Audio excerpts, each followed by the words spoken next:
Assalamualaikum, balik lagi di channel jam 12. Kali ini aku mau nerusin alur cerita dari manhwa I Copy Talent yang part ke-8. BTW kali ini hanya 2 chapter karena manhwa ini update-nya sangat lama. Kalau nggak 2 minggu ataupun 1 bulan. Oke, langsung saja masuk ke ceritanya. Yetian sebelumnya membantu orang tua Xiao Jin dalam mengalahkan gorila. Saat sudah selesai, ibu Xiao Jin kesakitan dan terjatuh. Yetian mengatakan kemungkinan organ dalamnya terluka saat pertarungan barusan. Xiao Jin menghampiri ibunya yang sedang terluka. Yetian mengeluarkan obat yang dia bawa dan akan memberikan itu ke ibu Xiao Jin. Yetian mengalirkan obat itu ke mulut ibu Xiao Jin. Obatnya pasti akan menyembuhkan luka dalamnya. Xiao Jin menerjemahkan kata ibunya. Dia berterima kasih dan dia juga sudah merasa lebih baik. Yetian sangat senang mendengar kabar itu. Saat itu dari balik hutan muncul banyak pasang mata yang mengincar kelompok Yetian. Yang muncul adalah sekawanan Black Leopard. Xiao Jin bilang mereka lah yang memancing gorila tadi kemari dan menyerang keluarganya. Yetian paham dengan itu. Dia melihat sekelompok Black Leopard yang sudah mendekat. Sepertinya mereka mau menggantikan posisi orang tua Xiao Jin sebagai raja di area hutan ini. Xiao Jin menjawab, "Iya, kau benar, Master. Maaf, tapi aku tidak akan mengizinkannya." Yetian langsung melompat ke atas kelompok Black Leopard dan langsung terjun menendang salah satu leopard. Melihat pemimpin mereka yang sudah dikalahkan dengan sangat mudah, leopard lain langsung ketakutan. Yetian tiba-tiba saja mengangkat Xiao Jin. Dari sekarang, dia adalah raja kalian. Xiao Jin hanya bingung dengan apa yang dikatakan Yetian. BTW kalau kalian belum tahu, ini salah satu referensi dari film animasi Simba. Oke, lanjut. Setelah pengangkatan Xiao Jin sebagai raja, mereka berjalan menjauh menuju ke suatu tempat. Yetian menasehati ibu Xiao Jin kalau dia baru saja pulih, jadi jangan berjalan jauh. Ibu Xiao Jin menjawab kalau dia mau memberikan hadiah ke Yetian. Yetian pun tidak tahu kalau bakalan dikasih hadiah. Mereka sudah jauh berjalan tapi belum juga sampai. Kata Xiao Jin, mereka hampir sampai dan tempatnya ada di dalam gua di depan mereka. Setelah mereka sampai di dalam gua itu, tampak ada satu tanaman yang sejenis tanaman roh. Ini adalah hadiah yang akan diberikan ke Yetian. Tapi kata Xiao Jin, buahnya akan muncul 30 hari lagi. Jadi Yetian harus menunggunya. Yetian sangat penasaran dengan tanaman itu dan juga dengan efek yang akan terjadi kalau dia memakan buahnya. Tapi dia harus menunggu 30 hari lagi. Beberapa lama kemudian, Yetian berteriak lebih keras. Kepalanya sudah mau keluar. Bertahanlah. Yetian berteriak karena ibu Xiao Jin mau melahirkan adiknya. Dan akhirnya adik Xiao Jin sudah lahir. Raja hutan lainnya sudah terlahir. 1 bulan kemudian, buah tanaman roh sudah muncul. Buahnya berwarna merah kecil. Yetian mencium baunya yang sangat harum dan harusnya buah ini sudah matang. Yetian sudah memetik buah itu. Xiao Jin menyuruh masternya untuk langsung memakannya. Yetian langsung memakan itu dan setelahnya Yetian langsung muntah. Yetian kesakitan bukan main setelah memakan buah itu. Yetian langsung terjatuh tak sadarkan diri. Xiao Jin panik melihat masternya yang terjatuh pingsan. Yetian sudah bangun dari pingsannya. Dia masih merasakan kepalanya yang sakit dan merasakan kalau dia punya satu kekuatan mental spirit lagi. Yetian kaget. Kekuatan mental spirit hanya kekuatan yang dimiliki oleh Great Martial Master. Apa mungkin Yetian akan mendapatkannya saat masih di tingkat Elite Warrior? Yetian mencoba kekuatan barunya dan dia bisa mengecek status bakat orang lain dari jarak 50 meter.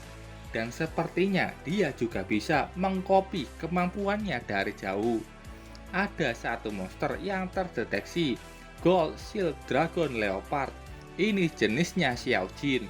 Sistem bisa mengkopi bakat ketahanan tingkat menengah, tapi Yetian tidak mengkopinya karena bakat ketahanan tidak terlalu membantunya saat ini.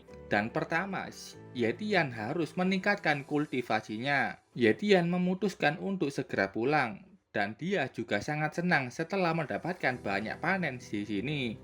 Buat pengingat, Yetian sudah mengkopi bakat kecepatan tingkat atas milik Xiaojin. Dia juga mendapatkan peliharaan baru yaitu Xiaojin. Dan barusan saja dia mendapatkan kekuatan mental spirit. Kita akan berpisah di sini. Terima kasih atas hadiahnya, itu sangat membantuku. Ayah dan ibu Xiaojin melihat kepergian Yetian. Berbeda dengan Xiaojin yang langsung melompat ke arah Yetian. Dia mau ikut dengan masternya. Dan Yetian pun juga akan membawanya, karena ada seseorang yang akan menyukai Xiaojin. Yetian sudah berlari untuk segera pulang ke rumahnya. Xiaojin yang ikut sangat senang melihat dunia luar yang sangat menarik baginya. Yetian bilang, dunia luar itu sangatlah berbahaya. Setelah berlari jauh, Yetian melihat sesuatu dan memutuskan untuk berhenti sejenak. Dia melihat beberapa murid dari Akademi Kelima yang sudah terkapar, termasuk dengan Zhang Bao yang juga sekarat. Yetian menghampirinya dan bertanya apa yang sebenarnya terjadi di sini. Zhang Bao masih sadar dan melihat Yetian. Yetian senang melihat temannya itu masih hidup. Yetian mengeluarkan darah monster tingkat atas dan langsung diminumkannya ke Zhang Bao. Setelah itu, Yetian sudah dijelaskan apa yang terjadi. Ada beberapa orang yang merampok kelompok Zhang Bao dan itu adalah ulah dari pangkalan Iron Fang. Monster sudah menghancurkan seluruh markas Iron Fang, jadi 100.000 orang melarikan diri ke Lin Hai Base dan perampok pun merajalela. Semuanya menjadi kacau setelah itu. Yetian bertanya siapa pemimpin pangkalan Lihai saat ini. Keluarga Lin masih yang memimpin, tapi nyatanya mereka hanyalah boneka. Sama seperti prediksiku, Iron Fang Base berhasil mengambil alih. Sementara itu di kota Lin Hai, tepatnya di salah satu dojo bela diri, ada dua orang yang sedang berlatih kendo. Salah satunya adalah Gelwolf. Dia menahan satu serangan dari lawannya dan memberikan serangan kuat yang bisa mematahkan pedang bambu lawannya. Gelwolf memujinya, kau cukup baik dan memiliki bakat Yeyu. Jadi yang dia latih adalah Yeyu. Dia tampak lelah, mengeringkan keringat di wajahnya. Saat itu ada suara tepuk tangan dari luar. Yeyu segera menoleh dan melihat kakaknya Yetian sudah berada di pintu. Yeyu langsung berlari memeluk Yetian yang sudah pulang. Xiaojin muncul di pundak Yetian. Yeyu berpaling melihat Xiaojin dan bertanya siapa namanya. Namanya Xiaojin. Dan setelah itu Yeyu meninggalkan Yetian dan mengambil Xiaojin untuk bermain-main dengannya. Gelwolf mendekati Yetian untuk menyapanya. Yetian tidak lupa berterima kasih ke Gelwolf yang sudah melatih Yeyu. Dan berkat itu Yeyu sekarang sudah menjadi murid bela diri. Gelwolf bilang, sepertinya kau sudah dengar soal pangkalan Iron Fang yang menyerang kota Lin Hai. Keduanya keluar dari rumah untuk melanjutkan obrolan. Gelwolf melanjutkan, dia mengatakan kalau tempat ini sudah selalu aman. Setelah Yetian pergi, ada wanita bernama Xiao Yu yang datang untuk memberikan ini. Gelwolf sambil memegang lencana martial pavilion. Dia bilang orang-orang pangkalan Iron Fang tidak akan pernah berani untuk mengganggu kita setelah melihat lambang ini. Yetian tahu lambang itu milik martial pavilion yang dipimpin oleh Yu Weiling.